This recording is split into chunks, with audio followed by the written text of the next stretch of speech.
नमस्कार दोस्तों, स्वागत करता हूं वेब समाचार में। दोस्तों, आज हम आए हैं भाजपा के जिला मीडिया प्रभारी के घर, जो अजय पांडे जी हैं, जिला मीडिया प्रभारी। ये लगातार सिवान विधानसभा क्षेत्र में अपनी पार्टी का सर्वे कर रहे हैं और इन्हें ही प्रतिनिधित्व करने के लिए मिला है 8 विधानसभा क्षेत्र में। अब इनसे ये जानेंगे कि इनकी जो पार्टी एनडीए की इस बार सिवान में कितना सीट हासिल करेगी और सीट हासिल करने के बाद मुख्य मुद्दा क्या होगा। एनडीए का जो पूरे सिवान जिले में 8 विधानसभा सीट है, उसमें सिवान जिले में मुख्य लोगों की प्राथमिकता क्या होगी। अजय जी, सबसे पहले मैं अपने चैनल पर आपका स्वागत करना चाहता हूँ। नमस्कार, आपका भी। अजय जी, मैं ये पूछना चाहता हूँ कि आप 8 विधानसभा क्षेत्र का सर्वे कर रहे हैं, आपको क्या लगता है जो एनडीए का अलायंस जदयू भाजपा हम और ये जो मुकेश सहनी के वीआईपी के पार्टी के जो आप लोग एनडीए गठबंधन किए हैं, इसमें आपको क्या लगता है 8 विधानसभा क्षेत्र में आपकी जो पार्टी एनडीए है उसमें कितना सीट हासिल करने वाली है? हम लोग एनडीए एक है, चारों दल हमारे सब लोग कार्यकर्ता तन मन धन से जुटे हुए हैं। 8 सीट हम लोग जीतेंगे, इसमें कोई दो राय नहीं है। सारा कार्यकर्ता लगे हुए हैं। सभी जगह नरेंद्र मोदी के नेतृत्व में, नीतीश कुमार जी के नेतृत्व में, दोनों जो डबल इंजन की सरकारें हैं, लोगों के लिए कोरोना महामारी से लेकर के आज शिक्षा, स्वास्थ्य, कृषि फीडर का जो अभी सभी जगह, कुछ जगह बाकी है, सभी जगह स्थापना भी हो गया है, कुछ बाकी है वो भी हो रहा है। सभी जगह एनडीए एकमुश्त है। और हमारे बिहार में 15 साल पहले जो ललटेन का युग था, आज हम एलईडी के युग में आ रहे हैं। पहले लाठी में तेल पियाया जाता था, आज हमारे बच्चे कलम, नीतीश जी स्याही, कलम में स्याही भरने का काम कर रहे हैं। सारा जगह विकास है। पहले गड्ढा में रोड तब्दील था, आज हमारे देहात में भी रोड एनएच हाईवे जैसा लग रहा है। स्वास्थ्य सुविधाएं हम लोग का जिस कोरोना महामारी में बिहार में हमारे मंगल पांडे स्वास्थ्य मंत्री जी के नेतृत्व में, नीतीश जी के नेतृत्व में इस महामारी में जितना बढ़िया स्वास्थ्य का एथी हुआ, नरेंद्र मोदी के नेतृत्व में पूरा विश्व में जहाँ जिस देश में जरूरत पड़ी। लेकिन मैं बात करता हूँ, विपक्ष का आरोप है कि जो कोरोना काल में बिहार सरकार का जो सिस्टम था उसे पूरी तरह देख लिया गया। मतलब कि विपक्ष का यह आरोप है कि पूरी तरह से फेल हो गई। इसमें कहीं भी जो स्वास्थ्य सुविधाओं का दावा किया जा रहा था कि बिहार में स्वास्थ्य सुविधा बहुत अच्छे स्तर से कोरोना काल में काम किया, लेकिन विपक्ष का आरोप है कि कुछ दिखावा था, सही तरह से टेस्टिंग नहीं हुआ, सही तरह से व्यवस्था ही नहीं की गई। विपक्ष का तो मानसिकता ही रहता है विरोध करना। बाकी ऐसा बाहर से लोग आए, उनको होम क्वारंटाइन किया गया। सरकारी स्कूल में जहाँ जहाँ व्यवस्था था खाने पीने का, सभी जगह मुफ्त राशन का, सभी लोग के अकाउंट पर पैसा भेजा गया। सभी तरह से गरीब गुरबा, अति पिछड़ा, दलित, महादलित, सब लोगों का हमारे नीतीश कुमार जी ने, नरेंद्र मोदी जी ने सभी लोगों का जियाने का काम किया और ठीक कराने का काम किया। सब अगर मैं 10 लाख नौकरी, स्थायी नौकरी तेजस्वी यादव का दावा है, और नरेंद्र मोदी ने भी चुनाव में 19 लाख नौकरी का लॉलीपॉप दोनों पार्टियों ने दिया है। तो इस बार क्या लगता है, जो रोज़गार का लगातार मुद्दे उठ रहे हैं पूरे भारत में या बिहार में, इसी समय देखा जा रहा है कि आखिर बिहार चुनाव में ही क्यों दोनों पार्टियों के द्वारा ये चुनावी रोज़गार की लॉलीपॉप दिया जा रहा है।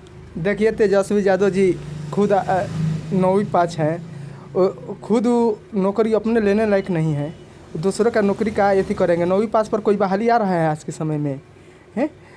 जो 10 लाख का दावा दिखा रहे हैं, 15 साल लालू जी के शासन का तो को हज़ार बहालियाँ लिए थे वो लोग। आज जो हमारे नीतीश कुमार जी, हमारे नरेंद्र मोदी के जो सरकार है, युवाओं का सभी तरह का, अभी भी किसान से लेकर के मत्स्य पालन, पशुपालन, सभी लोग का डीआरसी से जो गरीब आदमी हैं, गरीब बच्चे हैं जिनको मेडिकल करना है, इंजीनियर करना है, सारा सरकार हमारे सुविधाएं दे रही हैं। रोजगार का भी जहाँ तक बात है तो अभी पढ़े लिखे नौजवानों का सब लोन मिल रहा है। कहीं भी एथी नहीं है, लोग थोड़ा सा जागरूक नहीं है। सरकार अपना खजाना खोला हुआ जो आवेदन दे रहे हैं, अभी गरीब गुरबा को देख रहे हैं कि मुख्यमंत्री परिवहन योजना से सब मिल रहा है, सब्सिडी मिल रहा है, आप लोग देखिए रहे हैं सब। अब रही बात की कुछ है तो अब की जो सरकार बनेगी, कुछ थोड़ा सा एथी रहता है, सब आपकी ठीक हो जाएगा। मोदी जी का पूरा ध्यान है बिहार पर। मैं चिराग पासवान की बात करूं तो लगातार देखा जा रहा है वो बीजेपी बीजेपी से लगातार वो नरमी से पेश आ रहा है, लेकिन नीतीश कुमार के पास देखा जा रहा है वो लगातार टारगेट कर रहे हैं और बोल रहे हैं कि 15 साल शासन करने के लिए बहुत ज़्यादा होते हैं। जो 7 निश्चय योजना है वो सही तौर पर धरातल पर दिखाई नहीं देती है, उसमें लूट खसोट है। आखिर क्यों चिराग पासवान जो हैं बीजेपी पार्टी की तरफ नरमी दिखा रही है, लेकिन जदयू के खिलाफ वो काफ़ी गर्मी से पेश आ रहे हैं, मतलब कि लगातार टारगेट कर रहे हैं। आखिर ऐसा क्यों?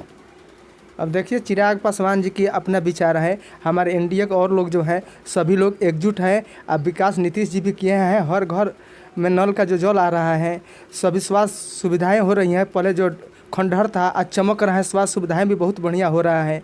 अब सड़क का भी देखिए, यहाँ पर पहले वीआईपी लोग का घर के लड़कियां पढ़ने जाती थी, आज आम लोग का भी, दलित, महादलित, अति गरीब के भी लड़कियां, बच्चे, सारा लोग पढ़ रहे हैं। सरकार नीचे से लेकर ऊपर बच्ची के जन्म से लेकर के शादी तक चिंताएँ रख रही हैं। गरीबों के लिए स्वास्थ्य सुविधा से लेकर के आवास, एथी जितना है सारा रख रही हैं।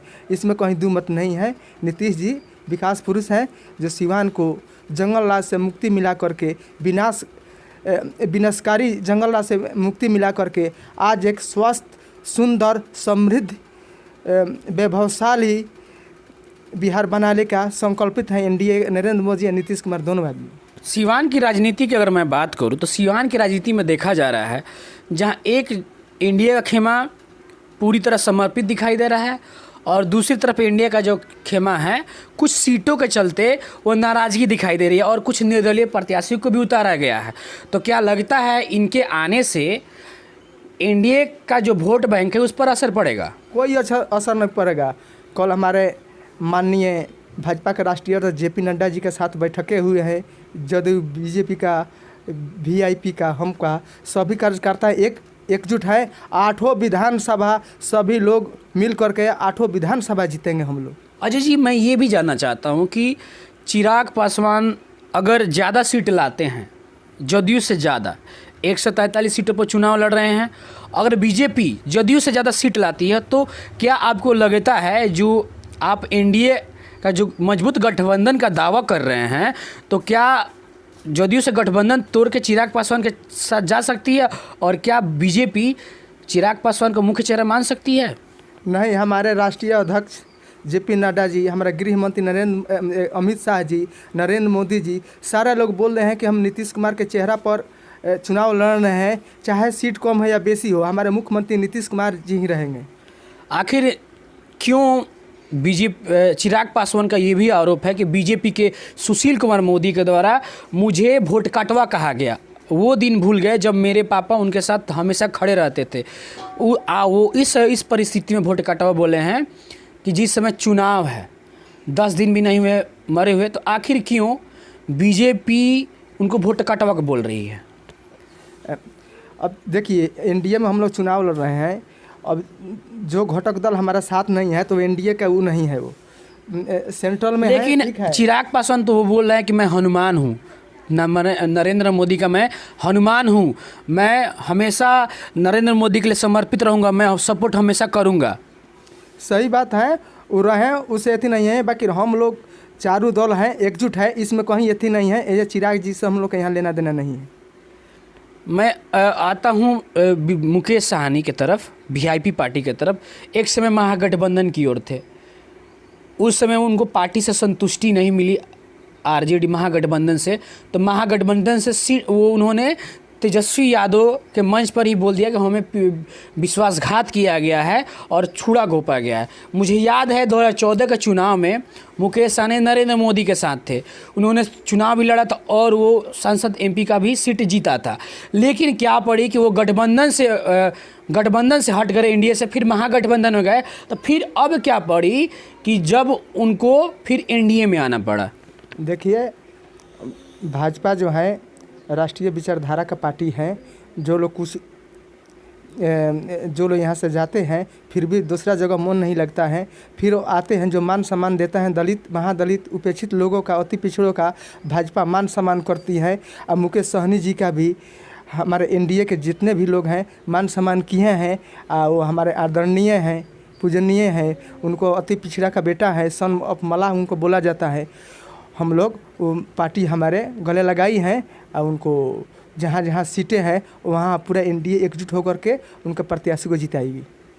मेरा आखिरी सवाल ये है कि इस बार क्या लगता है जो एनडीए की आपकी जो घटक दल की पार्टी, बहुत सारे अलायंस की जो पार्टी है, इस बार बिहार विधानसभा चुनाव में कितना सीट हासिल करने वाली है?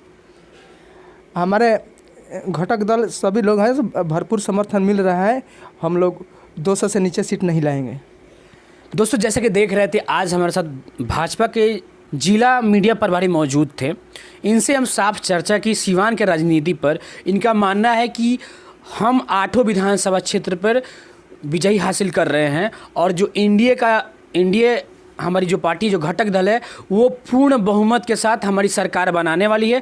सीवान में रिकॉर्ड मत के साथ चुनाव जीतने वाली है। और रही जो विपक्ष का आरोप है, वो उनका काम है आरोप प्रत्यारोप लगाना, लेकिन हमारा मुख्य काम है विकास करना। हम विकास के मुद्दों पर जाते हैं। नरेंद्र मोदी, नीतीश कुमार, ये सारी चीज़ें हैं जो 15 साल में बिहार को जो पिछड़ चुका था उसे लाने में, उसे विकास करने में अपना पूरा पुरजोर मेहनत किया, तब जाके आज बिहार आगे है। देखते हैं कि इस बार बिहार विधानसभा चुनाव में जनता का क्या मूड है, जनता किसको अपना मुख्य चेहरा मानती है, क्या महागठबंधन को मुख्य चेहरा मानती है या एनडीए को मुख्य चेहरा मानती है, ये आने वाले समय में पता चलेगा। दोस्तों, आप देख रहे थे वेब समाचार। नमस्कार।